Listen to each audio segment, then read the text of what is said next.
Housing discrimination is the process of refusing to sell an apartment to a person based on their race. The housing covenants were the rules that were forbidding black people from living in certain places. Housing discrimination causes black families to not be able to afford higher income apartments and to be forced to live in lower income neighborhoods. Housing discrimination happens when landlords raise the price of apartments or don't sell the apartment to possible black tenants. Before 1968, it was legal to forbid certain groups of people to move into neighborhoods. Another way that they would exclude black families was by raising the price of a house when they would show interest in buying it. When the landlords raised the price, the black families would not be able to afford it. This divided them into two areas: the suburbs, where most white people lived, and the cities, where most black families lived. In 1968, the Fair Housing Act was established. They made it legal to not sell a house to somebody because of their race, sexual orientation, or disability.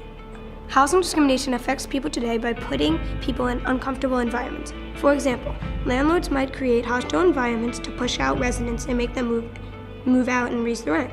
Housing discrimination affects many people today by affecting their physical and mental health. Housing discrimination still goes on in even the most diverse cities.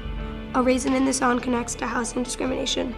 The Youngers were a black family and lived in a small apartment in a poor neighborhood. Their landlord probably raised their rent when they tried to rent their house out because of their race.